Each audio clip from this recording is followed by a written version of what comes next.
نحمدہ و نصلی علی رسولہ الکریم۔ عزیزان محترم، میں Muhammad Aslam Dodi, chairman Liberal Party Pakistan آپ سے مخاطب ہوں اور آپ دیکھ رہے ہیں Liberal Party Pakistan YouTube channel. عزیزان محترم، آپ کو پتہ ہے کہ اس چینل کے توسط سے آپ کے سامنے لبرل پارٹی پاکستان کا منشور بیان کیا جاتا ہے اور میں اسی مقصد کے لیے وقتاً فوقتاً آپ کے سامنے اپنے خیالات کا اظہار کرتا رہتا ہوں۔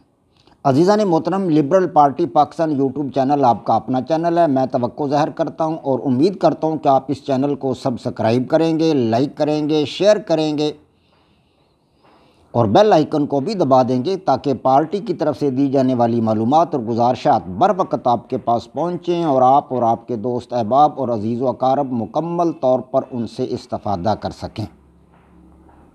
عزیزان محترم، ان دنوں لبرل پارٹی پاکستان کے بینر تلے اور اس کے سٹیج سے آپ کے سامنے 3 پروگرام پیش کیے جا رہے ہیں۔ یہ تینوں پروگرام انتہائی اہم قسم کے پروگرام ہیں، یعنی کہ قرآن پاک کی تفسیر، نمبر 2 سیرت النبی صلی اللہ علیہ وآلہ وسلم اور نمبر 3 میری کتاب جدلیاتی لبرلزم کا خلاصہ۔ یہ تینوں پروگرام آپ کے سامنے ایپیسوڈز کی صورت میں پیش کیے جا رہے ہیں۔ قرآن پاک کی تفسیر کے تقریباً 11 ایپیسوڈز آپ کے سامنے بیان ہو چکے ہیں، جن میں اعوذ باللہ من الشیطان الرجیم کی تفسیر ابھی چل رہی ہے۔ لفظ اللہ کی تفسیر، تعریف اور تحقیق آپ کے سامنے رکھی جا رہی ہے۔ اسی طرح سیرت النبی صلی اللہ علیہ وآلہ وسلم کے 34 ایپیسوڈز آپ کے سامنے بیان ہو چکے ہیں اور میری کتاب جدلیاتی لبرلزم کے 67 ایپیسوڈز آپ کے سامنے بیان ہو چکے ہیں۔ آج آپ کے سامنے میں اپنی کتاب جدلیاتی لبرلزم کا 68واں یعنی 68 ایپیسوڈ جب وہ آپ کے سامنے رکھوں گا۔ تو عزیزان محترم، میں اس سے قبل آپ کے سامنے بیان کر چکا ہوں کہ مغربی دنیا میں لبرلزم اور سوشلزم یہ 2 نظریات آمنے سامنے آ چکے تھے اور ان کے درمیان زبردست قسم کا مقابلہ جاری تھا۔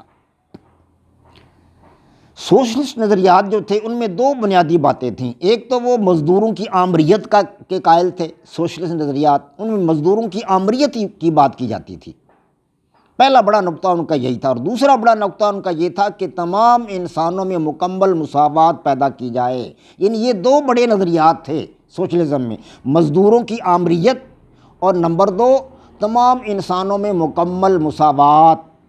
لیکن یہ دونوں نظریات جو تھے یہ غیر لچکدار نظریات ہیں۔ یہ ہم اندازہ لگا رہے ہیں کہ یہ دونوں غیر لچکدار نظریات ہیں۔ اب مزدوروں کی آمریت اور تمام انسانوں میں مکمل مساوات، اس میں کوئی تبدیلی تو ممکن ہے نہیں، یہ غیر لچکدار نظریات تھے۔ اور سوشلسٹ جو انقلابی تھے ان کی کوشش یہ ہوتی تھی کہ وہ شہریوں کی رائے سے ہٹ کر شہریوں کی رائے کی بجائے خونی انقلاب لایا جائے اور مزدوروں کی ایک آمریت قائم کر دی جائے، یہ ان کا خیال تھا۔ اور اس مقصد کے لیے سماج کے ایک طبقہ کو زیر کیا جائے، یعنی کہ مزدوروں کے علاوہ جو طبقات ہیں، مثلا ملازمین کے طبقات ہیں، عام لوگوں کے طبقات ہیں، تاجروں کے طبقات ہیں، کارخانہ دار ہیں، مطلب فیکٹری رکھنے والے ہیں، مل اونر ہیں، یا چھوٹا تاجر طبقہ ہے، دکاندار ہیں، کسان ہیں، یا اسی طرح کے دوسرے لوگ جو ہیں ان کو دبا کر، یعنی کہ ان طبقوں کو زیر کر کے مزدوروں کی آمریت قائم کی جائے۔ جبکہ لبرل نظریات جو اس سے بالکل مختلف تھے، وہ ان سے ہٹ کر تھے، بلکہ ان کے الٹ تھے۔ اب لبرلزم کیا چاہتا تھا؟ وہ تو چاہتا تھا کہ عام آدمی کی فلاح و بہبود ہو، عام آدمی کو جو ہے مطلب اس کی بہتری کے لیے کام کیا جائے، شخصی آزادی حاصل ہو ہر فرد کو، شہری آزادیاں حاصل ہو لوگوں کو۔ ہاں جی، یہ نظریات جو یہ اصلاح پذیر تھے، ان میں اصلاح ممکن تھی اور یہ قابل تبدیلی بھی تھے، یعنی کہ یہ لچکدار نظریات تھے۔ لبرلزم کے نظریات جو تھے وہ لچکدار تھے، جبکہ سوشلسٹ نظریات جو تھے یہ اٹل تھے، یہ لچکدار نہیں تھے۔ تو ان مقاصد کے حصول کے لیے جو لبرلزم کے نظریات تھے، طریقہ کار بھی جمہوری اختیار کیا جاتا تھا۔ لبرلزم والے کہتے تھے کہ انتخابات کروایا جائے، ہر شخص کی رائے لی جائے، خواہ وہ مزدور ہے اس کی رائے بھی لی جائے، اگر وہ کسان ہے اس کی رائے بھی لی جائے، کوئی تاجر ہے تو اس کی رائے بھی لی جائے، کوئی سرکاری ملازم ہے اس کی رائے بھی لی جائے، ہر آدمی کی رائے لی جائے۔ کسی آدمی کو چھوڑا نہ جائے، کسی کو زیر نہ کیا جائے، کسی طبقے کو محکوم نہ بنایا جائے، کسی طبقے کو زیر کر کے زبردستی کوئی حکومت نافذ نہ کی جائے۔ لیکن سوشلسٹ نظریات جو تھے وہ خونی انقلاب کے حامی تھے، لبرل نظریات اس کے برعکس فرد کے حامی تھے، فرد کی آزادی کے حامی تھے، فرد کو جمہوری حقوق دیتے تھے، فرد کو جمہوری آزادیاں دیتے تھے۔ تو ان مقاصد کے حصول کے لیے وہ جمہوری طریقوں اور جمہوری ذرائع کو ضروری سمجھتے تھے کہ جمہوری ذرائع اختیار کی جائیں، انتخابات کروا جائیں، ہر آدمی کی رائے لی جائے۔ تو حقیقت یہ ہے کہ زمانہ کبھی کسی ایک حال پر نہیں رہا، جی ہاں، اسی طرح سماج بھی کبھی ایک حال پر نہیں رہا، ہاں جی، کہاں غار کا غیر متمدن انسان جسے سر چھپانے کے لیے جگہ نہیں ملتی تھی، اور کہاں آج کا ترقی یافتہ انسان جو کوٹھیوں بنگلوں میں بیٹھا ہوا ہے، ہاں جی، ٹھنڈی جگہوں پہ آرام کر رہا ہے، وہ عیش و عشرت کی زندگی گزار رہا ہے۔ تو آج کا انسان ٹھاٹھ باٹھ کی زندگی گزار رہا ہے، لیکن وہ غیر متمدن انسان جو غار کا رہائشی تھا، اس کی زندگی کو بھی کا ادراک ہم کر لیں، سمجھ لیں، دیکھ لیں، اور اندازہ کریں کہ وہ بھی انسان تھا اور یہ بھی انسان ہے۔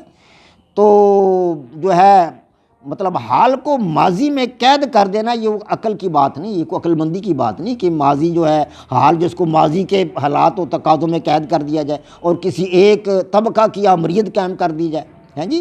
ٹھوس نظریات ہمیشہ ایک ہی حال پر رہے ہیں، ٹھوس نظریات ہمیشہ ایک ہی حال پر رہنے کا تقاضا کرتے ہیں انسان کہ انسان ہمیشہ ایک ہی حال میں رہے، یعنی اگر مزدوروں کی آمریت ہے تو ہمیشہ مزدوروں کی آمریت رہے اور باقی طبقے ان کے محکوم بن کر رہے، ہیں جی۔ لیکن اس کے برعکس لچکدار نظریات جو ہیں وہ وقت کے ساتھ ساتھ ایک نیا رنگ اختیار کر لیتے ہیں، نیا ڈھنگ اختیار کر لیتے ہیں، نئے انداز اختیار کر لیتے ہیں، نئی شکل و صورت اختیار کر لیتے ہیں، اور یہ ان میں اس قسم کے مقاصد کے لیے وہ باصلاحیت ہوتے ہیں۔ تو اس طرح لبرل نظریات جو تھے وہ فوقیت حاصل کرنے لگے سوشلسٹ نظریات پر۔ اب سوشلسٹ نظریات جو تھے وہ ٹھوس ہونے کی وجہ سے زمانے کا ساتھ نہ دے سکے، کیونکہ عوام تو اپنی رائے کے مطابق چلنا چاہتے تھے، اپنی خواہشات کے مطابق چلنا چاہتے تھے، لیکن سوشلسٹ نظریات صرف مزدوروں کی آمریت قائم کر کے باقی تمام تر طبقات کو اپنے زیر نگیں رکھنا چاہتے تھے۔ اس لیے سوشلسٹ نظریات ٹھوس ہونے کی وجہ سے زمانے کا ساتھ نہیں دے سکے۔ اسی طرح وہ پہلے وہ بوسیدہ ہوئے اور بعد ازاں وہ پژمردہ ہو گئے، اور اس طرح وہ ٹوٹ پھوٹ کا شکار ہو گئے۔ اس کے برعکس جو لبرل نظریات تھے وہ اپنی لچک پذیری کی وجہ سے، اپنے لچکدار ہونے کی وجہ سے نئے زاویوں میں ڈھل گئے، نئی جہتیں انہوں نے اختیار کر لی، نئے سانچوں میں ڈھلنے لگے، پس سوشلسٹ حکومتیں ایک ایک کر کے منہدم ہونے لگیں، اور لبرل نظریات پوری دنیا میں ایک نئے رنگ، نئے انداز، نئے ولولے، نئے جوش اور نئی شکل و صورت میں سماجی لبرلزم کے نئے نام سے کرۂ ارض کی تابانیوں میں چاند ستاروں کی طرح چمکنے لگی۔ وما علینا الا البلاغ۔ پاک فوج زندہ باد، پاکستان پائندہ باد۔